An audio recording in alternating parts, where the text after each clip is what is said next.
We talked about this with the WNBA and their treatment of Caitlin Clark. Now Nike finds themselves in the crosshairs.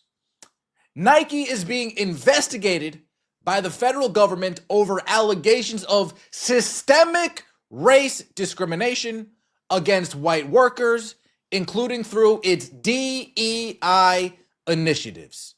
Nike told Front Office Sports, quote, "This feels like a surprising and unusual." That question right there, where was Nike during Caitlin Clark's historic rookie season, isn't rhetorical anymore, because we now have a federal investigation that might actually answer it. The U.S. Equal Employment Opportunity Commission just filed a court action to compel Nike to produce documents related to allegations of systemic race discrimination against white workers. And the timeline of what they're investigating lines up almost perfectly with when Caitlin Clark should have been getting the full Nike marketing treatment, but wasn't. Let's be clear about what we're dealing with here. This isn't some random complaint from a disgruntled employee. The EEOC is investigating whether Nike engaged in what they call a pattern or practice of disparate treatment against white employees, applicants, and training program participants in hiring, promotion, demotion, and separation. That language, pattern or practice, means they think this was systematic, not isolated incident. You think if these allegations are happening at the base level, the hiring level, the training level, the promotion level, it's not happening at the marketing level, it's not happening at the, okay, well, she might be the biggest star, but DEI initiative, we got to put this person in front instead. DEI initiative, we got to put this shoe at the back burner and put this shoe at the forefront. Here's where it gets specific. The EEOC's investigation covers hiring decisions, promotion criteria, who gets selected for layoffs, and access to mentoring and leadership development programs. Their subpoena requests information going back to 2018, which means they're looking at years of data, not just recent decisions. They want to see how Nike tracked and used worker race and ethnicity data, including whether it factored into executive compensation. And they're examining 16 specific programs that allegedly provided race-restricted mentoring and career development opportunities. Now think about what that means at the marketing level. If the EOC has compelling evidence that Nike's DEI initiatives led to discrimination in hiring and promotions, is it really a stretch to think those same initiatives influenced marketing decisions? Who gets featured in commercials? Who gets their signature shoe pushed to the front of the line? Whose merchandise gets prioritized? These are business decisions made by the same executives operating under the same DEI targets. Yeah, I bought it for my wife. She loves it. Very comfortable. Not 2-year wait comfortable. Nothing groundbreaking. It's nice material. It's good stuff. Why didn't this come out her rookie season? Oh, because we were waiting on the logo. Oh, that's right. We were waiting on the logo. The logo. The EEOC's investigation and subpoena sought information related to these allegations, with some requests going back to 2018. Information sought included criteria used in selecting employees for layoffs, information related to the company's tracking, and use of work. Let's talk about that merchandise situation, because the timeline is genuinely bizarre. Caitlin Clark signed with Nike in April 2024 before she was even drafted. She proceeded to have the most commercially successful rookie season in WNBA history, breaking attendance records, television ratings records, merchandise sales records. Every metric that matters to a sports apparel company, she dominated. And Nike's response was silent. No commercials during her rookie campaign. No signature shoe announcement. No merchandise in stores. The first Caitlin Clark Nike apparel didn't hit the market until well over a year after she signed. And when it finally arrived, it was basic hoodies and sweatpants, with a logo that Nike claims they were waiting on her to finalize. But here's the thing. We don't actually know how long that logo was ready. We don't know when Nike approved it internally. We don't know if it was sitting on someone's desk for months while they prioritized other athletes. We just know it took an extraordinarily long time for the most marketable player in women's basketball to get basic merchandise. Well, we only saw the logo when we saw the logo. We don't know how long that logo was actually out there. We don't know how long that logo was on the table. We don't know how long that logo was just hanging around until somebody said, okay, we'll show her this now. We have no idea. We don't know how long they decided on the logo and then waited and waited and waited and waited and then put out the merch. We don't know. We just don't know. Information related to the company's tracking and use of worker race and ethnicity data, including as a factor in setting executive compensation, and information about 16 programs which allegedly provided race-restricted mentoring, leadership, or career development opportunities. And when that first Nike t-shirt finally dropped, it was the laziest design imaginable. Just a list of about 10 records printed on the back. No creative concept, no artistic vision, nothing that would require more than 15 minutes in a design meeting. This is Nike we're talking about. The company that built an empire on iconic athlete marketing campaigns. They can create elaborate commercials for athletes who haven't accomplished a fraction of what Caitlin Clark did in her rookie year. But for her, they couldn't manage anything beyond a basic list of statistics on a t-shirt. Compare that to how Nike has marketed other WNBA players. A'ja Wilson got significant Nike promotion and visibility. Her Nike campaigns were creative, well-produced, and strategically timed. Now, A'ja Wilson is an incredible player who absolutely deserves that marketing support. This isn't about her.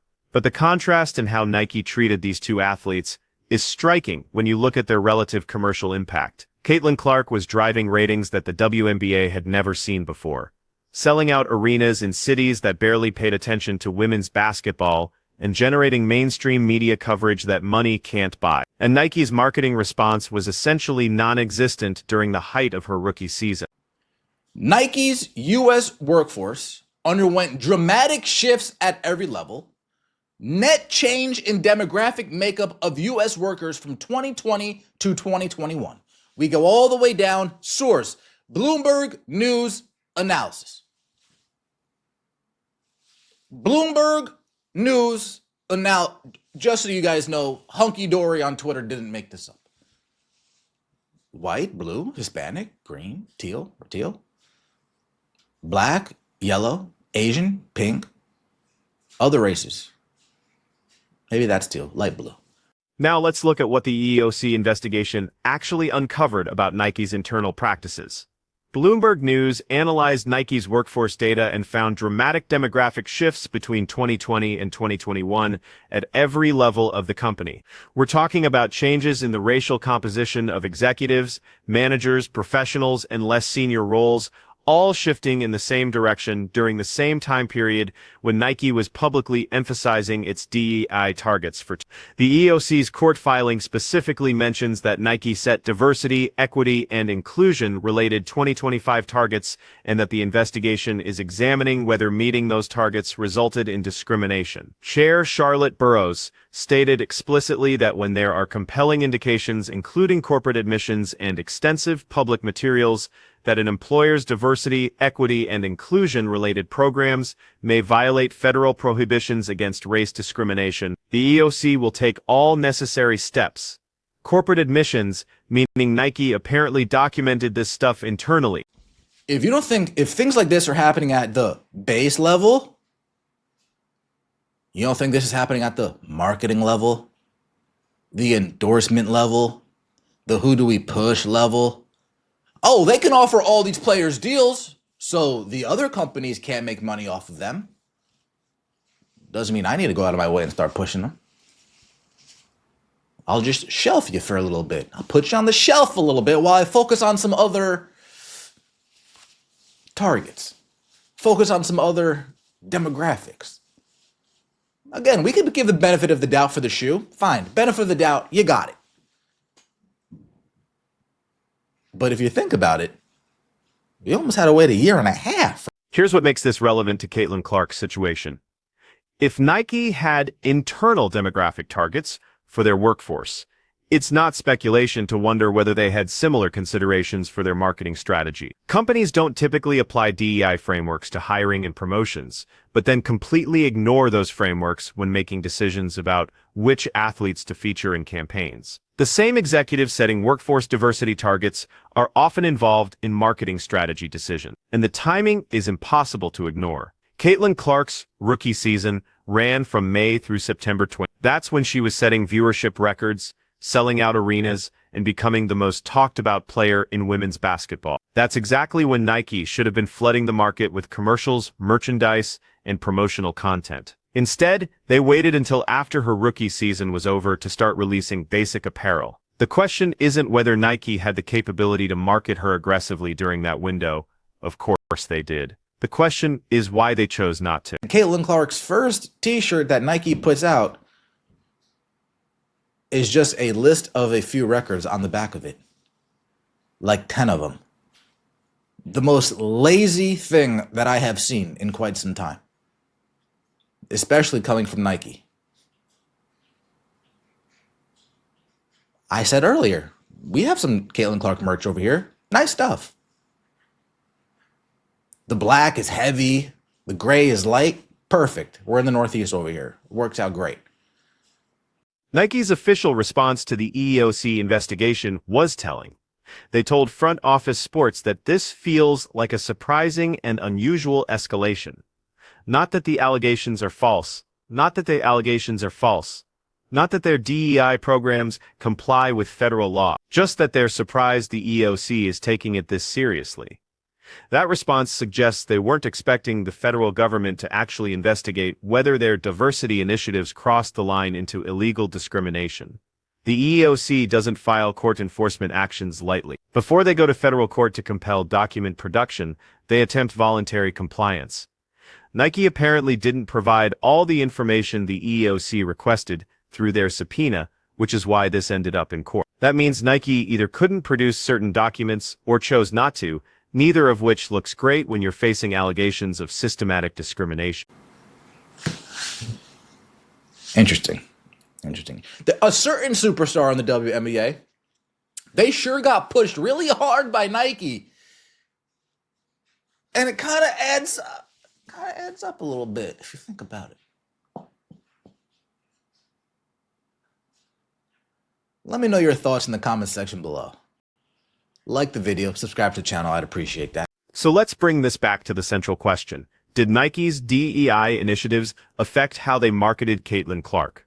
We can't say definitively yes based on the EEOC investigation alone, because the investigation is still ongoing and focused primarily on employment decisions rather than marketing strategy. But we can look at the pattern of behavior and draw some reasonable conclusions. Caitlin Clark had the most commercially successful rookie season in WNBA history.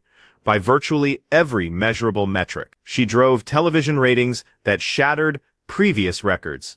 We're talking about games that drew over 3 million viewers when the WNBA was used to getting a few 100,000. She sold out arenas in cities like Dallas and Washington that typically had sparse crowds for WNBA games. Her jersey became the fastest-selling piece of WNBA merchandise in league history.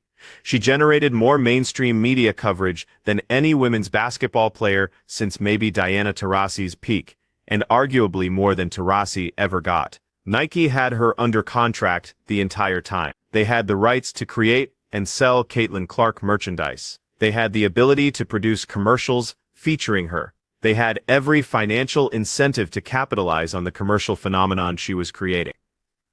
And they did almost nothing during the actual rookie season when the attention was at its peak. The signature shoe situation is particularly strange. Nike has produced signature shoes for athletes with far less commercial appeal and far smaller fan bases than Caitlin Clark built in her rookie year. The design process for a signature shoe typically takes 12 to 18 months. Which means if Nike had started working on it when she signed in April 2024, they could have had something ready for her second season. Instead, we're now in 2025 and there's still no signature shoe announcement, just vague comments from Caitlin about being involved in the creative process. And that excuse, that they're waiting for her input on the design, doesn't really hold up under scrutiny. Nike has worked with hundreds of athletes on signature shoes. They have a refined process for incorporating athlete feedback while keeping projects on schedule. The idea that Caitlin Clark's design preferences are somehow uniquely complex or time-consuming doesn't pass the smell test. Nike can turn around signature shoes for athletes in other sports relatively quickly when they want to. The delay here seems like a choice, not an unavoidable consequence of the design process. Look at the merchandise that finally did come out. Hoodies, sweatpants, and t-shirts with her logo and some basic designs. Nothing groundbreaking, nothing that would require extensive development time. This is stuff Nike could have produced in a matter of weeks if they'd prioritized it, but it took them over a year to get it to market. And the quality of the initial designs, particularly that first t-shirt with just a list of records on the back, suggests this wasn't a situation where they were meticulously crafting the perfect product. They were just slow to act. Now contrast that with how Nike has historically treated athletes who become cultural phenomena. When athletes break through to mainstream recognition, Nike typically goes all in with marketing campaigns, merchandise drops, and media coverage. They understand that these moments of peak attention are when you maximize commercial impact. You don't wait a year and then release basic apparel after the hype has cooled down. You strike while the iron is hot. So why didn't they do that with Caitlin Clark? The EEOC investigation provides one possible explanation. If Nike was operating under internal demographic targets for their marketing campaigns and athlete promotion, and if those targets influenced decisions about which athletes to feature prominently, then Caitlin Clark's demographics might have worked against her despite her commercial success. That's not speculation about Nike's intentions. That's a logical inference based on the pattern of behavior and the context provided by the federal investigation. Here's the thing about DEI initiatives. In corporate America, they're often implemented with good intentions, but without clear guidelines about what's legal and what crosses the line into discrimination. Title VII of the Civil Rights Act is colorblind. It prohibits race discrimination against employees of all races. If Nike set demographic targets for their workforce and then made employment decisions based on race to meet those targets, that's illegal discrimination, regardless of which racial group was The same principle would apply to marketing decisions if those decisions were based on athlete demographics rather than commercial potential.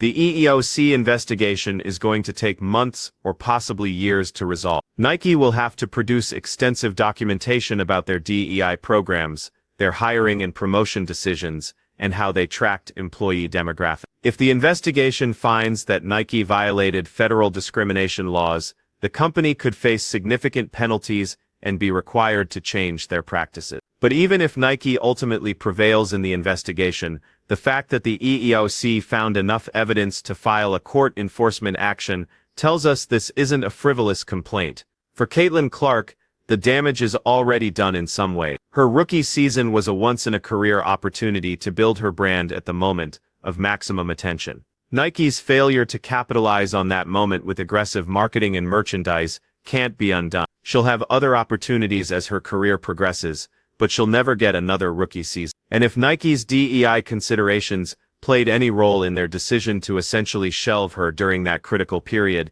that's not just a business mistake. It's a betrayal of what a shoe deal is supposed to represent. Athletes sign with Nike because they believe Nike will help build their brand and maximize their commercial potential. That's the implicit promise of these partnerships. When Nike signs you, they're supposed to leverage their marketing expertise and global reach to turn your athletic success into cultural impact and financial reward. If they're making marketing decisions based on factors other than commercial potential, whether that's DEI targets or anything else, then they're not holding up their end of the bargain. The question now is what happens next. Does Nike change course and start giving Caitlin Clark the full marketing treatment she should have gotten during her rookie year? Do they rush out a signature shoe to try to make up for lost time, or do they continue with the same cautious, minimal approach while hoping the EEOC investigation doesn't reveal anything too damaging? And if you're another athlete considering a shoe deal, do you look at how Nike treated the most commercially successful rookie in WNBA history and wonder whether you'd get the same treatment? This story is bigger than just one athlete's marketing deal. It's about whether major corporations are allowing DEI initiatives to override basic business logic and legal obligations.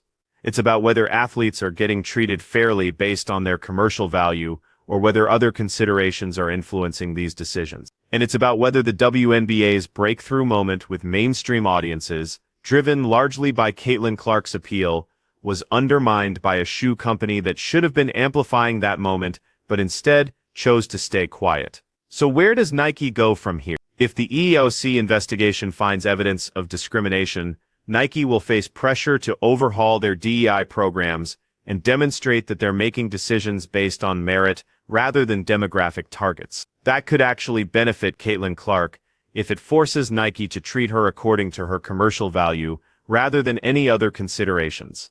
But the damage to the relationship might already be irreparable. Trust matters in these partnerships, and it's hard to trust a company that had every reason to promote you aggressively but chose not to during your biggest moment. The WNBA as a league should be paying attention to this too. The league's growth depends partly on star players getting the kind of corporate marketing support that elevates them to household names. If Nike is making marketing decisions based on factors other than commercial potential, that hurts the league's ability to build stars and grow its audience. The WNBA can't force Nike to market specific players, but they can certainly speak up when it appears that their most marketable player isn't getting the support she deserves from her shoe sponsor. What do you think? Is this investigation going to reveal that Nike's DEI programs actually influenced their marketing decisions about Caitlin Clark? Or is the timing just a coincidence, and there's some other explanation for why Nike barely marketed the most successful rookie in WNBA history during her breakout season? Drop your thoughts in the comments, and if you think this story matters, hit that like button and subscribe because we're going to follow this investigation as it develops.